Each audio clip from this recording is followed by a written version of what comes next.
It is June 13th, 2024. Doing this check-in. It is just before bed on Thursday. So hopefully we'll get this out on normal time, all that kind of good stuff. Been feeling pretty burnt out this week. Um, and I think I have a physical side effect. If you haven't noticed, I have this ridiculous eye thing going on. I think it's just a sty, but usually, like my understanding is when you get styes, it's from like bacteria by your eyelashes and stuff. But I have also thought that I heard that styes can come from stress, so I wonder if that's what's going on. Stress and lack of sleep. Maybe I can search that as I'm talking here. Um, just curious because I thought it was maybe something like that. Lack of sleep can increase the risk of developing a sty, also known as a, oh, that's a fancy word, a chalazion, chalazion. Fancy, I didn't know that. Anyway, yeah, stress and lack of sleep can increase the risk. So there we go. Maybe that's what it is. But yeah, I've been feeling pretty burnt out this week. And honestly, I don't think it's because there's like more than usual, which is the which is the funny part. It's not like started doing like way more stuff this week. I just kind of it's adding up. Um, and I think probably getting a couple days of crappy sleep made that happen. So I did maybe I did a couple of interviews early this week for my channel, and maybe as a result of that, I just like wasn't prioritizing sleep. So um, I ended up getting the same amount of sleep, if that makes sense. Like I planned my sleep to fit it all in, but maybe it just like wasn't appropriate. Like I would go back for a nap or something, so maybe uninterrupted sleep wasn't so great. But anyway, so it is. I was in at the office this past week, which is good. So starting next week, actually, I have an appointment Monday, so no. But going forward, Mondays and Wednesdays, I'll be going into the office for hybrid work by choice, which is cool. My team actually goes into the office, so it's kind of nice. I just don't like the 40 minute to an hour drive. It's clearly bedtime. So I don't like that. I'm trying to think of ways that I can leverage that time while I'm driving to be productive. I might do something like voice notes. I've considered even doing my wife was not happy about this idea, but I considered doing like a live streaming series of just, when I'm stuck in traffic, kind of just, as I'm driving to work every day and back, I can just be streaming, talking about software engineering stuff while I'm on the road. But yeah, she was like, "Hey, you just gotta stop." Maybe she's right, but I if I'm driving, I don't like feeling like I'm just wasting my time, and that's one of the main reasons I don't like driving, like for to and from work. So I got that going on. I wrapped up my volunteer work for the Microsoft Teals program. So I was volunteering at a local high school to do helping with computer science teaching. So it's all wrapped up. It was a good experience. Um, I would recommend it for people. I think I had signed up to do it remotely and it was in person. Turns out that teacher told me that next year for him he's actually getting remote people. So um, I don't have any regrets. Like it was good. And then I also thought that it was for like 4 months or like half a school year or something, and it was a full year. So again, not that it was a problem. It just like I had two things for my expectations from the beginning were completely different. But overall, it was a good experience. Um, yeah, I would recommend it if you're from Microsoft and you're watching this. I would recommend doing that. It's cool. And if you're not, finding other ways to give back for that kind of thing, I think is super valuable. So those are two kind of like work-ish related things. I'm going to talk about content because I want to wrap this up with talking about my side project stuff. So content has been good. Still not writing blogs. I have an idea for a blog. I might write it, but blogs are taking time.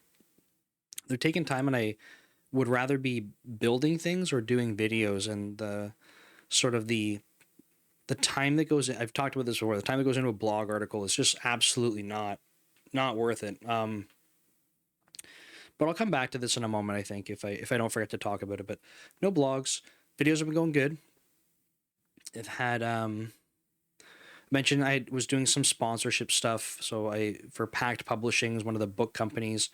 Um, they allowed me to do some sponsorship videos and kind of gave them the numbers and stuff to see if they want to continue.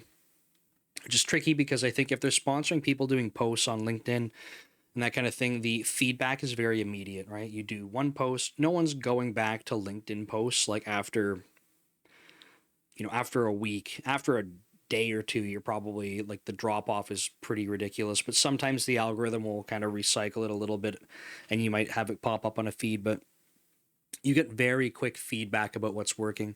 But the problem is you can't do a sponsored post like that every day, right? If they're like, hey, that worked, like you can't have the same person just constantly be posting your product because they would be like their audience would be like, what the heck is this? So the tricky thing about videos in comparison is that my videos generally will get some amount of views in the first couple days, then they flatten out completely. And this is almost every single video.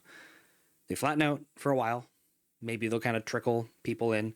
And then what happens is usually like 4 to 6 months later, you just start to see like they pick up in search basically because of the content I make. It's evergreen, and my content is very searchable because it's solving specific problems, tutorials. So it picks up in search and then just kind of keeps going. Not like a crazy. It's not a viral thing. I don't have any viral videos. I don't want to focus on viral videos. But the side effect, like I said, is that my videos pick up in search and almost like someone recommended like if you use the stat of monetization as a good baseline for what to aim for, right? Because you have like watch time, views, you have your engagement, but like ultimately Google's Uber metric is like how much money they're making off you, right? They want to be able to make money off people watching YouTube videos. It's like fundamentally what it is. So a good Uber metric is looking at your earnings, and if I look at my top earning videos, they're super basic tutorials, not a viral thing, but they're top earning because they were put up like mid last year, picked up in search, and just slowly generating money. And we're talking like a few dollars. It's not. I'm not retiring off this, at least no time soon. But that's the idea, right? So it's kind of interesting that for brand and sponsorship kind of deals, I kind of need to convince them, and I gave them some information like, hey, like here's some graphics about other videos that we're sitting and they've picked up, like, but this is over a year, and you can see spike in the beginning when it gets launched, kind of flattens out for a couple months, and then picks up, and then the views are like elevated but kind of steady. There's no like crazy influx. So we'll see what they have to say. Be good to be able to take on a partner like that. I think the pricing's fair because especially because I am very confident the videos will be picked up in search later. You get like you might not be like amazed by it in the beginning, but then over time, like that's how my whole channel is growing. So it's clearly doing something because the channel is growing over time. So we'll see more about that. Otherwise, I've been trying to put my course ads in my video. You have to remember it costs me money every single video I make. Not only is it my own time, of course, but like I pay a video editor. I literally lose hundreds of dollars every month publishing the videos I publish. And he only edits the 3 videos per week, not the interview, not the live stream, not other live streams that I might do. Because I have my regular Monday night live stream. Doesn't record those, or doesn't edit those, sorry. Just the 3, and I lose hundreds of dollars every month. So that's part of my strategy is like I will put the course advertisements in. I know people don't like ads, but like I'm paying hundreds of dollars and I'm making content. So I'm hoping that hoping it can balance out at least, right? And that's why the sponsorship stuff is nice too, because if they're willing to sponsor, depending how long the edit takes, it basically just covers the cost of editing for now. And then as the channel grows, I'll be able to charge more, and maybe the sponsorship deals pay for it, right? And we're talking like 30 seconds of a video, and you can skip ahead. So we'll see. That would be nice. Otherwise, I have got interviews for software engineers scheduled into July now. I mean, we're mid June, so maybe that's not too crazy, but another yawn.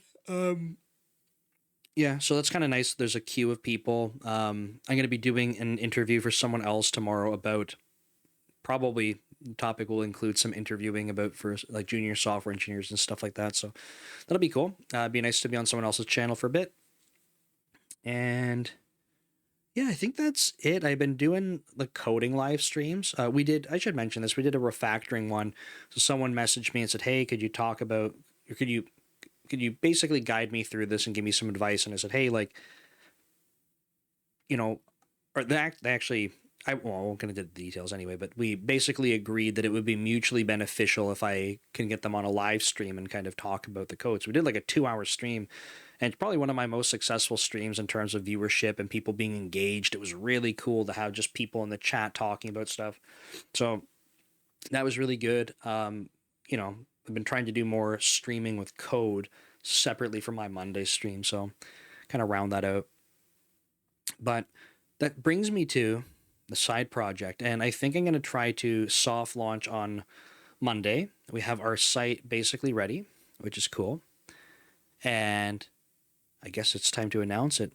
So it's going to be a content platform, and it's to help content creators with creating their content and publishing. So it's basically a codified version of everything I've been doing for the last 17 and a half months.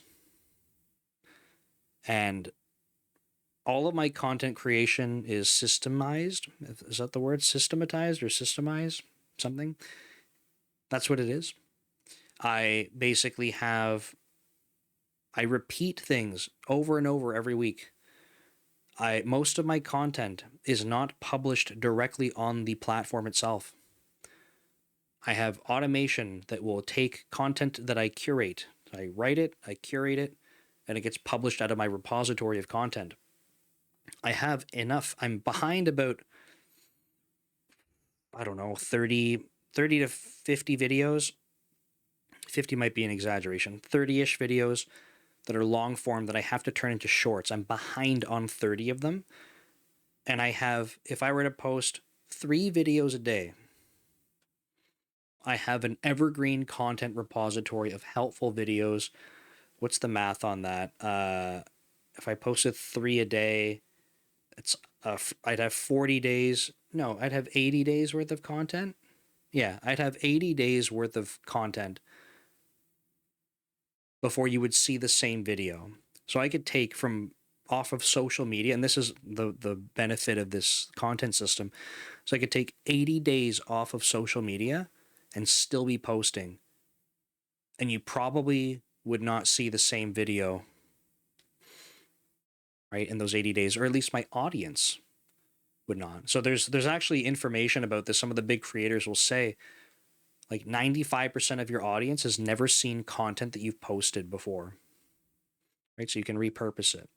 Now we want to take that one step further, and we have an AI component that will basically leverage the content that you have in your repository to basically give you ideas for new content in your voice, because that's the biggest downfall of AI and content creation is absolutely it's trash. You know it's written by AI. It's horrible. No one wants to read it.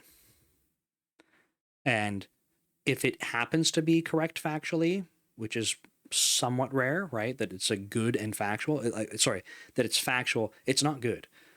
No one wants to read it. It's not engaging. And it's blatantly obvious. It feels like when you read that, like someone's duping me. So our goal is to basically leverage your voice, not your spoken voice, maybe, but leverage the voice of how you write, and then help you create more content out of the stuff that you already have written.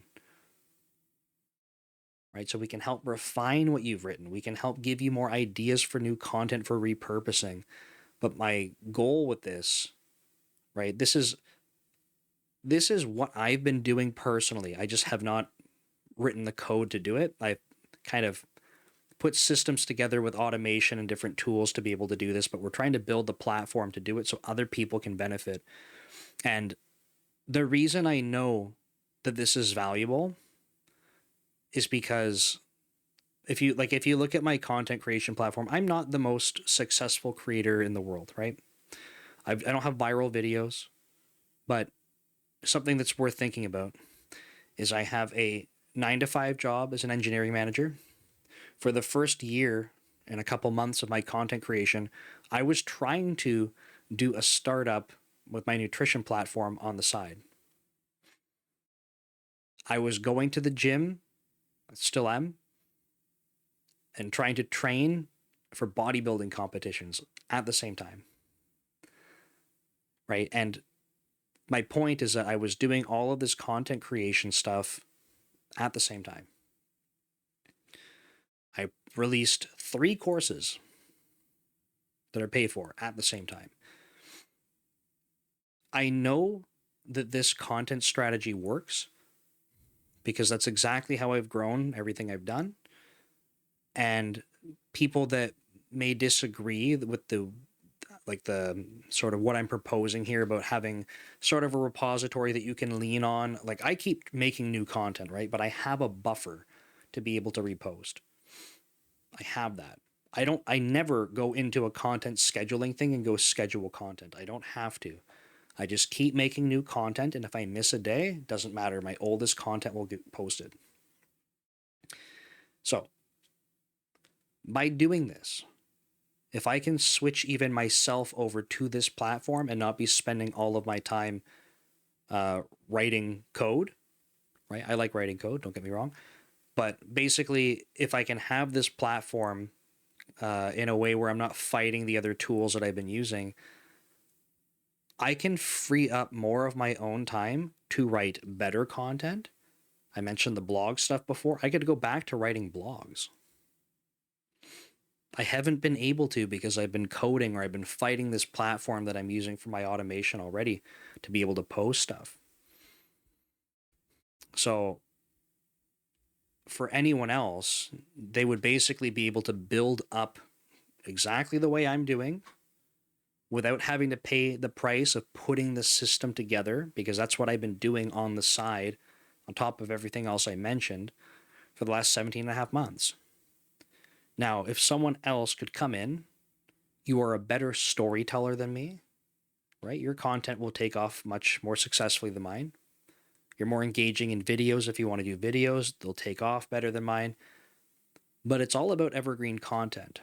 Now, if you have that as your baseline, you can spend as much time as you would like to, whether that's a lot or none at all, creating content. You could try to go make viral videos on top of it.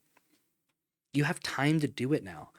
The problem is if you're trying to make viral videos all the time, you are going to burn out and you will never stay with it. What I have in place will allow you to be consistent. So I'm very confident in this system, and I'm very excited to launch it because I think it's going to be very helpful for other people. So I do have someone on board right now. They're using kind of the mock version of the system to prove the value, and they're using it for their personal brand.